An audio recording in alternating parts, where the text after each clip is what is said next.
Yum, yum, yum. Stay tuned and watch how to get this beautiful tapioca pudding you can use for boba, drinks, or just eat like that. Get the technique to get them completely clear, and you'll love this recipe. I have here how to make tapioca using the tapioca pearls. These are the medium-sized pearls. These can be found at almost any Asian food store. And I'm going to be using some coconut cream. I'm going to be using water, and right now I've already started the tapioca pearls with a half a cup of tapioca and 2 cups of water. I boiled the water first, then added the pearls, and as you can see now, they are starting to become translucent, and I will need to continue to boil this and stir it to prevent it from sticking.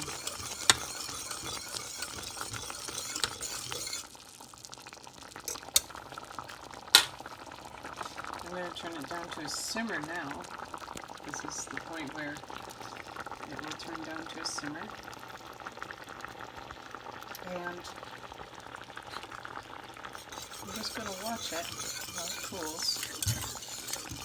Now if it looks a little thick, which I feel it looks a little thick, there's no harm in adding any more water, because you can add some more water and it'll be fine, because we're going to rinse the tapioca after they fully expand. We're hoping to see no white spot, which means dryness in the middle of the tapioca. So cooking it may take a full hour, and that gets the outer shell cooked down. And then cooling it is important for a second round of cooking in order to get the full center clear. So we're going to cook, rinse, and recook.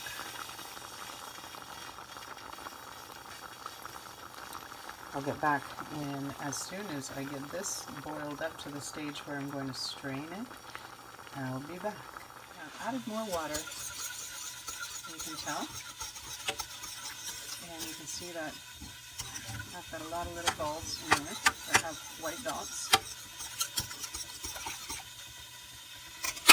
And those are the undercooked.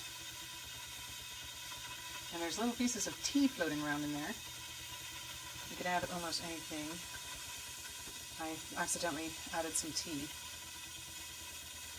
But right now would be not a good time to add any flavors. The tea could potentially color it a little bit darker, and that would make a more of a brown color of the tapioca. If I had this boiling in a dark tea, tapioca would be much darker. And that's a good point there. Try it in tea and see how it is. Put your comments below, and let's get on to the next part of this tapioca cooking in a little while. When I go to check on it. Adding water seems to temper the little orbs. And it's hard to see, but you can kind of see them.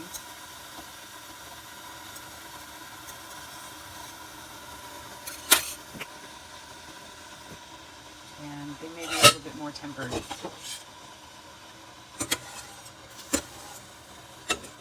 They're more tempered really just means that I've been adding water, and as you can see somewhat the size of the ball and the white. It's about 50%. Now we've got all these beautiful little tapioca pearls. Can you imagine the time it took to make all these little pearls? So I don't want to break them up too much. So putting them on high heat at this point is dangerous without stirring quite a bit. They can stick to the bottom because they tend to sink.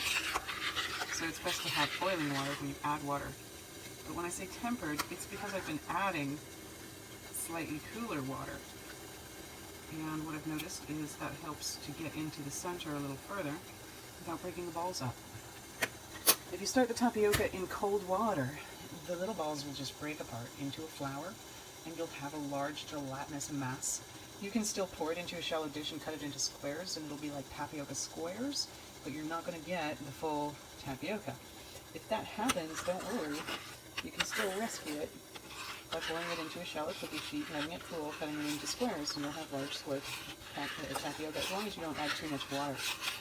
So start off really low, and after you see the balls forming, continue on with moving up the water level. Now I'm bringing it up to a full boil. I'm stirring it constantly. I'm throwing it back down to simmer as soon as I see it boil. Right now, going back down to simmer. Stirring it some more.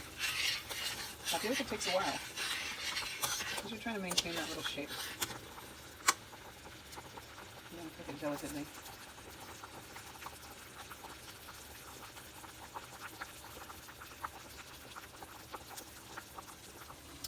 Medium tapioca simmering just a few hours. Here we go. Completely clear.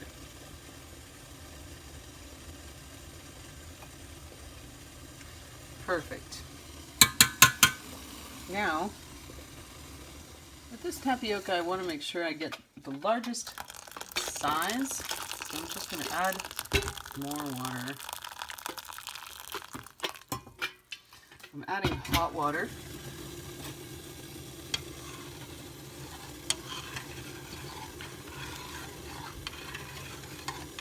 And then I'm going to strain this and rinse it. It looks great. And that water really helps to remove some of the glue faster. Alright, so let's strain it. I'm going to be using this strainer here, which is perfect for this job.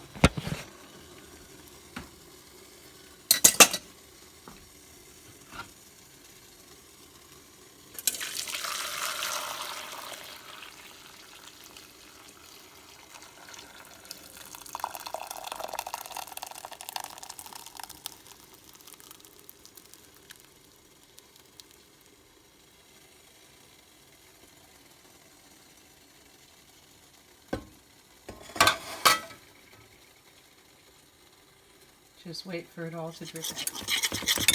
I'm just starting the pudding off with oil and flour. So now I have added hot water to the oil and starch. You can see it thickening up, just like so. The room temperature passion fruit and sugar to give this the passion fruit flavor for my tapioca. Now I'm just bringing it right up to a boil. I'm letting the starch reach its little equilibrium, stirring it the whole time. And I'll turn down the heat to keep it from boiling over. It needs to cook for a long time because there is a starchy flavor that goes along with eating potato starch based soup or sauce. So this starchy flavor does wear off. It just takes a little while of cooking because we started with the starch in oil, which kind of encapsulates the starch, leaving it a little bit chalky. We're waiting for that chalkiness to dissipate, where it will actually, if I put it into a larger pan,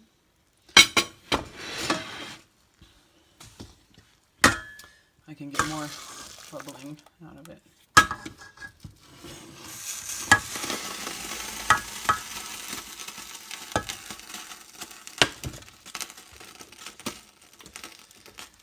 So I'm just going to put it up to high, bring it up to a boil in this pan, hope for it to become translucent. Syrup or fruit concentrate if needed.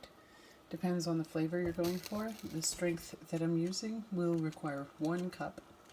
And I'm going to add the rest of the syrup when this becomes translucent. Now the flavor is perfect.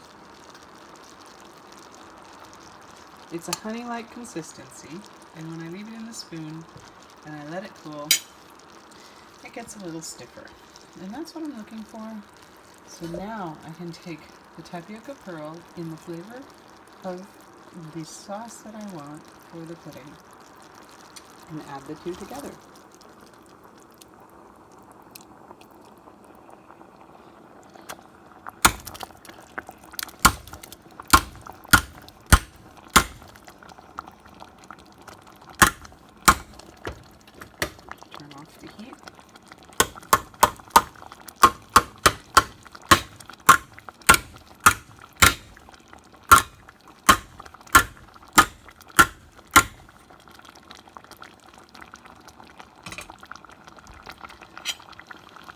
Now let's look at that spoon.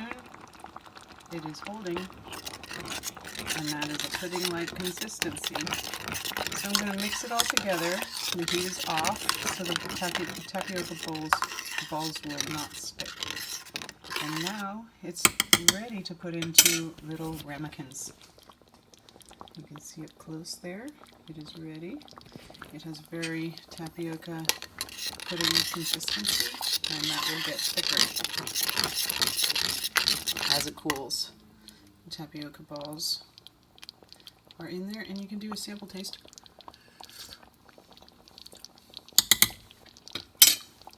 Like I said, I'm going to add some more juice, and this is the time to do it. Adding enough.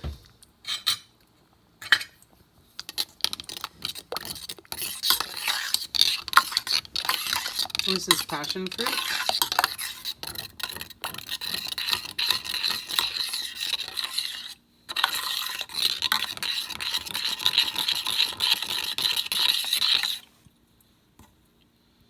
And there we go.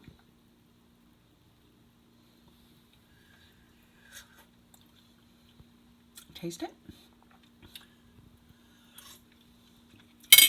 And perfect. So there you have it, a delicious tapioca pudding. You have the ramekins filled. It's time to refrigerate them overnight.